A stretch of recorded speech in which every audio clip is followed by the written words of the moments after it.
Imġeddet il-ftehim bejn l-Assoċjazzjoni Maltija tal-Futbol l-MTA u l-Awtorità Maltija għat-Turiżmu li permezz tiegħu il-logo uffiċjali ta' Visit Malta se jibqa' jidher fuq il-flokkijiet tal-klabs li fl-aħħar staġun tal-futbol Malti rnexxielhom jikkwalifikaw għal kompetizzjonijiet Ewropej.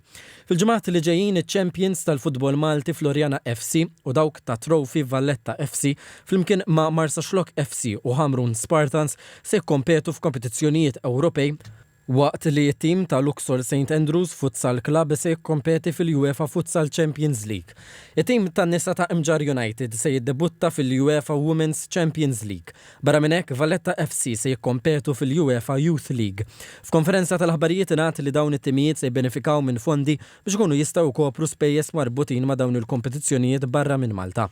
TVM News tkellem mal-Viċi President ta' Floriana FC Raymond Vella u l-Viċi President ta' Valletta FC Rodrik Axis li wkoll esprimew sodisfazzjon għal fondi li se jingħataw mill-Gvern biex ikopru parti mill-ispejjeż tagħhom. Ovvjament għandna dis-safra fil-fatt ħanilagħbu home għada u mbagħad tlieta ta' wara nilagħbu away.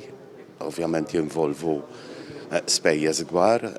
Naħseb li win-win għaż-żewġ entitajiet kemm għall-klabs kif ukoll għall-Visit Malta għaliex ħafna mill-lobby daw jintwerew live fuq it-television, allura qed tolqot forsi nies li s-soltu ma jarawx promo oħra ta' Visit Malta.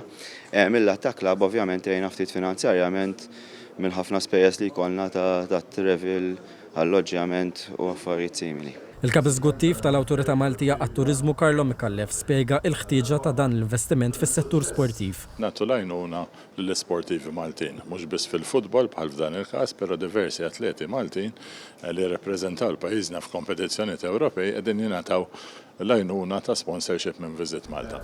Żied li l-għan addizzjonali hu li jippromovu lil Malta bħala destinazzjoni fejn jista' jsir in-negozju kif ukoll destinazzjoni turistika. Il-President tal-Malta Football Association Bjorn Vassallo qal li din l-għajnuna tagħmilha possibbli biex klabs Maltin jikkompetu fuq livell Ewropew.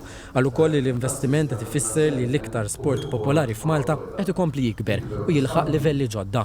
Il-Ministru għat-Turiżmu Ġewwed Janabela faħar l-investiment u awgura lit-timijiet li se jikkompetu. Żied jgħid li m'għandniex inħallu ċokon tal-pajjiż jillimita l-ambizzjonijiet tal-klabs u li fondi bħal dawn jagħtu appoġġ lill-atleti u lill-organizzazzjonijiet sportivi lokali.